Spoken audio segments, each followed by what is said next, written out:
안녕하세요. 구약스터디입니다. 오늘 영상은 신구약 성경의 흐름을 언약을 통해서 이해하는 영상입니다. 성경의 주제를 한마디로 말한다면 하나님 나라라고 할 수 있습니다. 하나님 나라는 하나님이 통치하시는 나라, 다시 말해서 하나님의 통치권이 인정되는 나라를 말합니다. 하나님 나라는 창세기 1장에서 시작되고 계시록 22장에서 완성되는데 예수님은 하나님 나라를 세우시기 위해서 오셨고 앞으로 오실 것입니다. 다시 말해서 이 땅의 하나님 나라 건설이 성경 계시의 궁극적 목표라는 것입니다. 성경의 주제 그리고 예수님이 이 땅에 오신 목적이 하나님 나라와 관련 있다는 사상은 가라사대의 때가 찼고 하나님 나라가 가까웠으니 회개하고 복음을 믿으라는 예수님의 선포에서 분명하게 나타납니다. 성경 계시의 궁극적 목표를 아는 것은 우리 신앙의 목적과도 직결됩니다. 그래서 구원받은 하나님 나라의 백성은 범사의 하나님의 통치권을 인정하고 그의 나라와 그의 의를 추구하는 것을 삶의 목표로 삼아야 할 것을 예수님께서 가르치신 것입니다. 그렇기 때문에 성경이 말하는 하나님 나라는 죽어서 가는 천국만을 의미하는 것이 아닙니다. 이 땅에서부터 예수님 안에서 임한 하나님 나라를 맛보며 이루어가는 현재 진행형 하나님 나라와 예수님의 재림으로 완성될 미래의 종말론적 하나님 나라를 다 포함하는 의미입니다. 그런데 하나님 나라는 언약과 아주 밀접하게 관련되어 있습니다. 전통적으로 언약은 성경의 가장 중요한 주제 중 하나로 여겨져 왔습니다. 그래서 옛 언약으로서의 구약과 새 언약으로서의 신약을 말하게 된 것입니다. 중요한 것은 언약을 중심으로 성경을 읽는다는 것은 성경을 하나님 나라의 관점에서 읽는다는 것을 의미합니다. 그리고 구약 성경을 하나님 나라의 관점에서 처음으로 읽어내신 분이 예수님입니다. 또한 언약이 성경의 중심을 차지한다는 것은 언약을 중심으로 구약과 신약이 통일성을 이루며 두 시대에 있어서 구원의 방법이 동일함을 의미합니다. 나아가 언약을 성경의 중심에 둔다는 것은 성경을 구속사적인 관점에서 보겠다는 것을 의미합니다. 그렇다면 언약이라는 것은 무엇을 말합니까? 언약은 당사자 간의 주고받는 거래를 의미하는 계약과는 다른 개념입니다. 성서에 나타난 언약의 대표적인 개념은 당사자 간의 어떤 존재가 되기로 결정하고 그 관계를 확정하기 위해서 행해지는 엄숙한 약속을 의미합니다. 그러나 성경에는 이러한 언약 개념 이외에도 일방적인 약속으로서의 언약 또는 선물로서의 언약 개념도 나타납니다. 또한 하나님이 언약을 맺으시는 대상은 인간만이 아닙니다.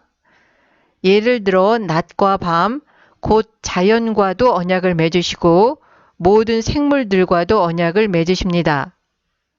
창조주 하나님이 스스로를 낮추시고 피조물을 언약의 파트너로 삼으신다는 것 자체가 하나님의 은혜입니다. 언약은 크게 창조 언약과 구속 언약으로 나눌 수 있는데 먼저 창조 언약을 보겠습니다. 창세기 1장에 나타난 하나님의 나라는 하나님의 말씀이 그대로 성취되는 것입니다. 창세기 2장에 나타난 하나님의 나라는 인간이 하나님의 말씀에 순종하는 곳에서 이루어집니다. 하나님 나라의 관점에서 본다면 세상 창조의 목적은 피조물인 인간의 참여를 통해 이 땅에 하나님 나라를 세우시는 것입니다. 인간 존재의 목적과 의미가 여기서 발견됩니다. 이를 위해 하나님은 만물을 창조하시고 하나님의 형상과 모양을 따라 인류의 조상인 아담과 하와를 지으셔서 에덴 동산에 두셨습니다. 그리고 아담과 하와에게 하나님을 대신해서 모든 창조물을 다스릴 통치권을 위임하십니다. 인간이 창조의 절정이며 하나님의 대리 통치자의 지위를 갖게 된 것을 알 수 있습니다. 이와 같은 사실에 근거해 볼 때 하나님 나라의 원형적인 모습은 아담과 하와가 타락하기 전 에덴 동산에서 발견할 수 있습니다. 그런데 창세기 1장과 2장에는 언약이라는 용어는 등장하지 않습니다. 성서에서 언약이라는 용어는 창세기 9장 노아 언약에서 처음 등장합니다. 하지만 성경의 다른 곳을 보면 창조 때 하나님이 맺으신 언약에 관하여 말씀하고 있습니다. 예레미야 33장 20절을 보면 하나님이 천지를 창조하실 때 자연을 대상으로 언약을 체결하셨음을 증언하고 있습니다.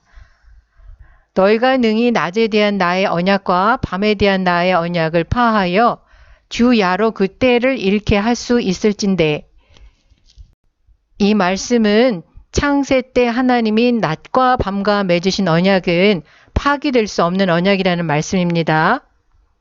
호세아 6장 7절은 창조 때 아담과 맺은 언약에 관하여 말씀하고 있습니다. 저희는 아담처럼 언약을 어기고 거기서 내게 패역을 행하였느니라. 창세 때 하나님이 아담과 언약을 체결하셨는데 아담이 그 언약을 깨뜨렸다고 증언하고 있습니다. 창조 때 하나님이 인류와 맺으신 언약의 내용은 창세기 1장과 2장에 나타납니다. 첫째, 하나님의 안식에 참여하는 것입니다. 둘째, 생육하고 번성하여 세상에 충만하라는 것입니다. 그리고 세상을 다스리라, 즉 세상을 관리하라는 사명을 주셨습니다. 셋째, 에덴 동산을 경작하고 지키라는 임무를 맡기셨습니다. 넷째, 결혼 제도를 세우셨습니다.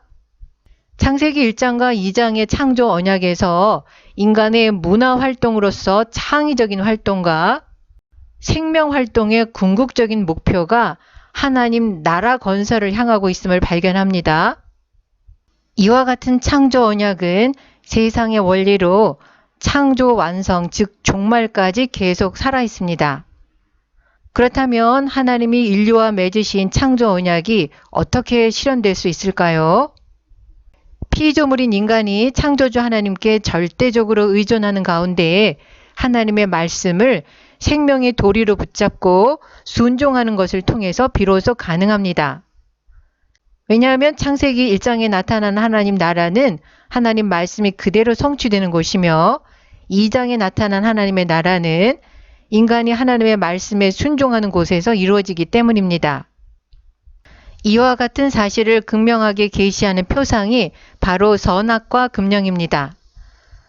선악과 금령은 아담과 하와의 생명의 근원이 하나님 말씀에 있을 뿐만 아니라 생명의 지속적인 존속 여부 또한 하나님 말씀 순종에 달려 있음을 암시하고 있습니다. 문제는 하나님을 대리하여 세상을 관리하도록 위임받은 인간이 선악과 금령을 어기고 하나님의 통치에 도전한 것입니다. 범죄의 결과 인간은 에덴 동산에서 추방되고 땅은 안식하지 못하고 고통의 땅이 됩니다.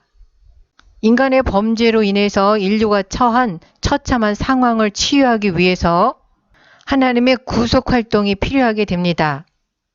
이제 창조 언약의 근거에서 타락하기 전 아담과 하와를 통해 이루고자 하셨던 하나님 나라 건설 계획은 속죄의 원리를 통해서 재정립됩니다.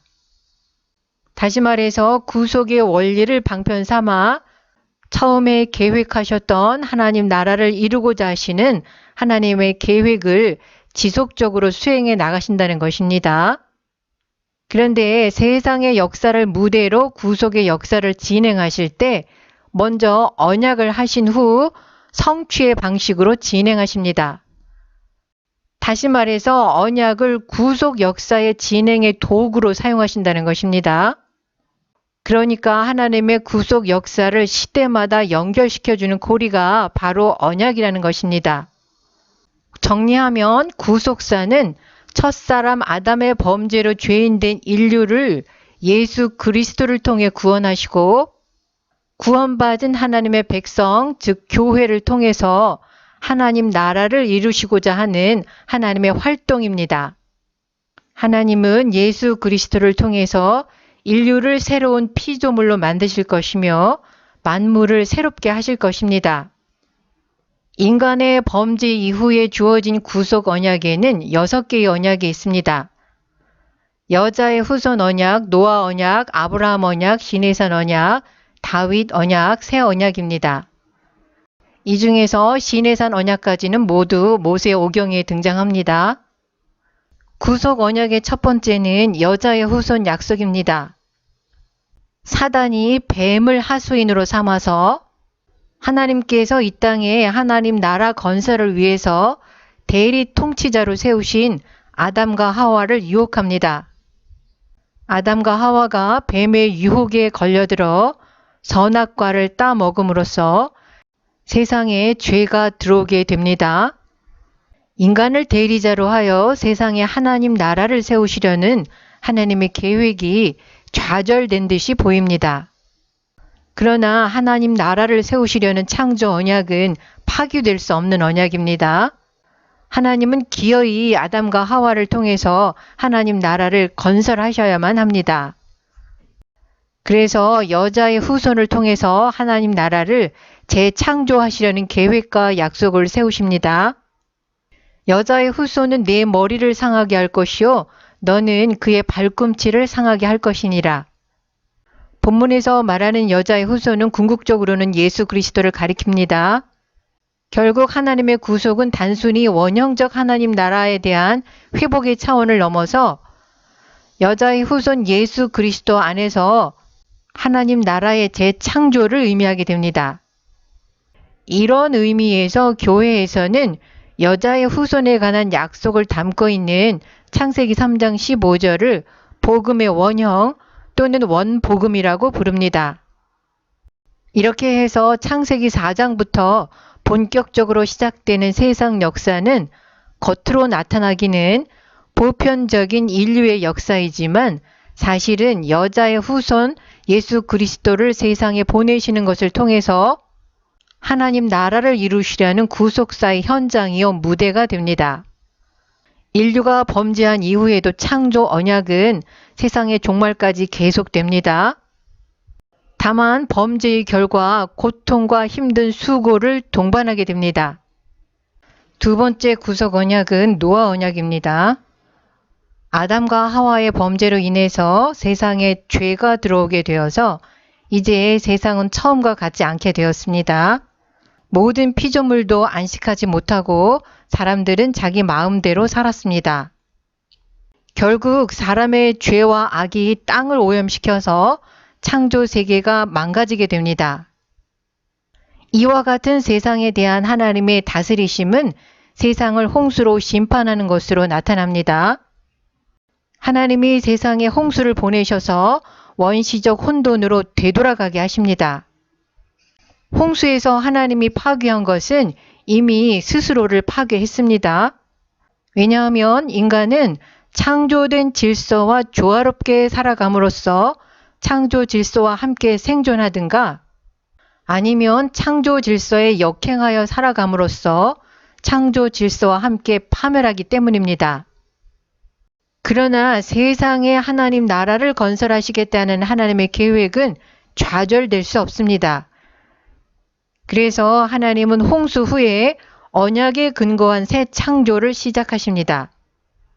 홍수 이후에 하나님은 인간은 물론 모든 생물들과 언약을 맺으시면서 내가 너희와 언약을 세우리니 다시는 모든 생물을 홍수로 멸하지 아니할 것이라고 약속하십니다. 이 언약을 노아 언약 또는 무지개 언약이라고 부릅니다. 그리고 창조 때 아담과 하와에게 위임하셨던 사명을 노아와 그 후손들에게 위임하십니다. 그런 점에서 노아 언약은 창조 언약의 갱신이라고 할 수 있습니다. 그러나 창세기 1장과 달라진 부분도 있습니다. 인간에게 이제 육식을 허용하십니다. 그리고 피해 식용 금지와 살인 금지의 법을 주십니다. 홍수는 인간을 변화시키지 못했습니다. 홍수 후에도 인류는 여전히 범죄합니다.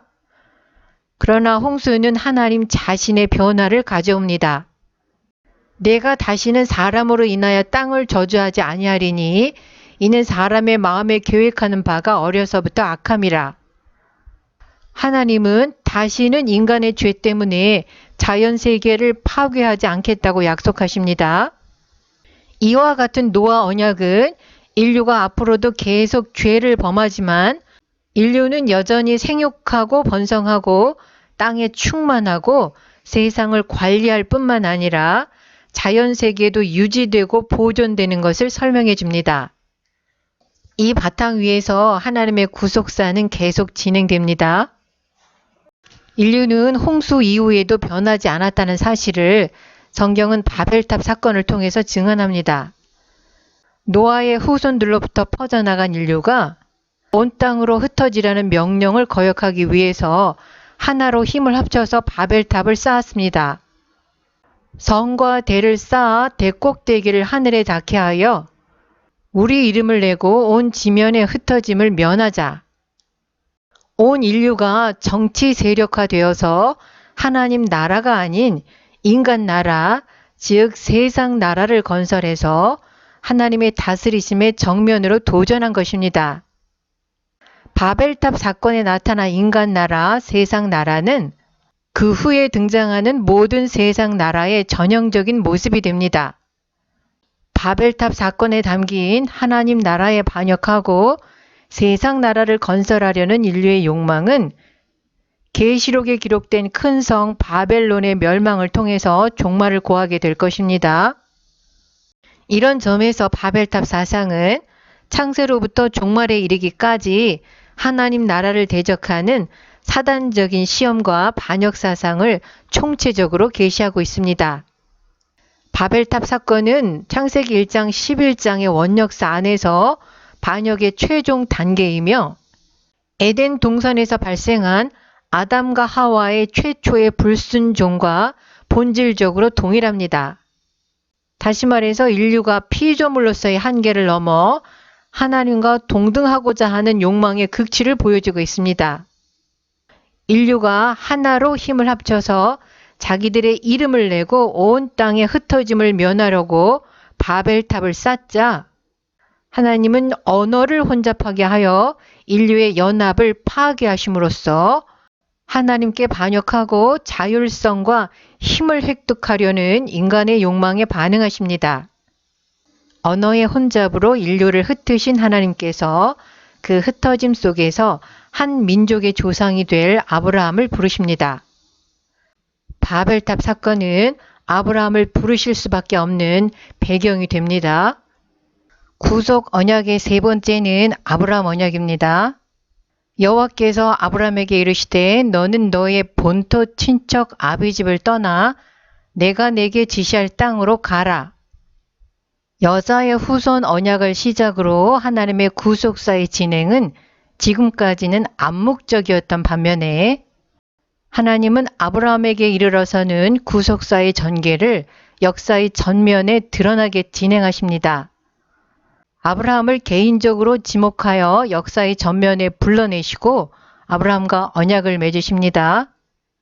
아브라함을 부르신 목적은 하나님의 통치를 거역하는 이 세상 안에 모델이 되는 공동체를 만들어서 다른 민족들도 그 안으로 들어오게 하기 위해서입니다. 다시 말해서 하나님이 만드실 이 새로운 공동체를 통해서 바벨탑이 상징하는 세상 나라와는 대치되는 하나님 나라를 세우시기 위함입니다. 아브라함을 통해 하나님이 만드실 이 새로운 공동체는 하나님의 창조 질서와 조화롭게 살아감으로써 하나님의 뜻이 이루어지는 하나님 나라의 모델이 되어야 합니다. 하나님은 노아와 함께 자연세계의 보존을 약속하셨습니다. 이제 아브라함과 함께 하나님의 명령과 인간의 순종이라는 인류와의 원래의 관계를 회복시키실 것입니다. 이 목적을 위해서 모든 민족에게 하나님의 축복을 전달할 중재자 역할을 하게 될 이스라엘을 창조하실 것입니다. 하나님은 아브라함을 부르신 후에 다음과 같은 약속을 주십니다. 첫째, 자식이 없는 아브라함에게 후손을 약속하시고 두 번째, 아브라함의 후손들이 큰 나라를 이룰 것입니다. 세 번째, 이 후손들이 안식을 누릴 가나안 땅을 소유하게 될 것을 약속하십니다. 네 번째, 아브라함의 후손을 통하여 만민이 복을 받게 될 것을 약속하십니다. 아브라함은 비록 롯을 데리고 갔지만 떠나라는 하나님의 말씀에 순종하여 갈 바를 알지 못하고 떠났습니다. 그리고 마지막으로 독자 이삭을 바치라는 하나님의 명령에 순종합니다. 이때 하나님은 아브라함의 씨로 말미암아 만민이 복을 얻게 될 것을 확증하십니다. 내 씨로 말미암아 천하 만민이 복을 얻으리니 이는 내가 나의 말을 준행하였음이니라. 이 약속은 아브라함의 후손으로 오시는 예수 그리스도를 통하여 성취됩니다. 아브라함의 언약은 혈통이나 사람의 뜻이 아닌 하나님의 일방적인 선택에 의한 약속의 자녀에게 계승됩니다. 하나님의 약속을 따라 태어난 이삭과 이삭의 쌍둥이 아들 중에서 하나님의 일방적인 선택에 의해서 야곱에게 계승됩니다. 이후로는 야곱의 후손들이 이루어가는 역사 진행에 초점이 맞춰집니다. 구속 언약의 네 번째는 시내산 언약입니다. 아브라함 언약의 계승자인 야곱의 후손들이 요셉을 따라서 애굽에 정착해서 약 400년 만에 큰 민족을 이루게 됩니다. 출애굽 사건은 아브라함의 후손이 이방에서 객이되어 400년 동안 종살이 하다가 4대 만에 이 땅으로 돌아오게 해주시겠다는 창세기 15장 횃불 언약에서 아브라함에게 확증해 주신 약속이 정확하게 성취되는 사건입니다. 지금까지는 야곱의 후손들인 이스라엘 자손들과 하나님의 관계는 조상들인 아브라함과 이삭과 야곱이 하나님과 맺은 언약에 근거한 간접적인 것이었습니다. 그러나 이제 하나님은 이스라엘 자손들 전체와 언약을 맺기 위하여 모세를 대리자로 하여 이스라엘 자손들을 애굽에서 해방시키시고 시내산으로 인도하십니다. 그리고 시내산에서 하나님은 민족으로서의 이스라엘 자손들과 언약식을 통하여 공식적으로 언약을 맺으십니다. 너희가 내 말을 잘 듣고 내 언약을 지키면 너희는 열국 중에서 내 소유가 되겠고 너희가 내게 대하여 제사장 나라가 되며 거룩한 백성이 되리라. 이것이 시내산 언약입니다. 이 언약을 통하여 하나님은 이스라엘의 하나님이 되시고 이스라엘은 하나님의 언약 백성이 됩니다. 시내산에서 탄생한 하나님의 언약 백성으로서 이스라엘은 예수 그리스도의 십자가의 대속적인 죽음과 부활, 승천, 그리고 성령 강림을 통해 탄생할 신약 교회와 천상의 교회를 예표적으로 보여줍니다. 출애굽 구원과 시내산 언약을 통하여 하나님은 세상에 하나님의 축복의 전달자가 될 하나님의 백성을 창조하신 것입니다. 그리고 이스라엘 백성들이 하나님의 언약 백성답게 살게 하기 위한 삶의 원리인 십계명과 세부지침, 즉 율법을 주십니다. 율법을 주신 후에는 성막의 청사진을 모세에게 계시하시고 성막 건축을 명하십니다. 성막 건축의 핵심은 하나님께서 이스라엘 백성들 중에 거하시며 친히 통치하신다는 임마누엘 사상을 예표적으로 보여주고 있습니다.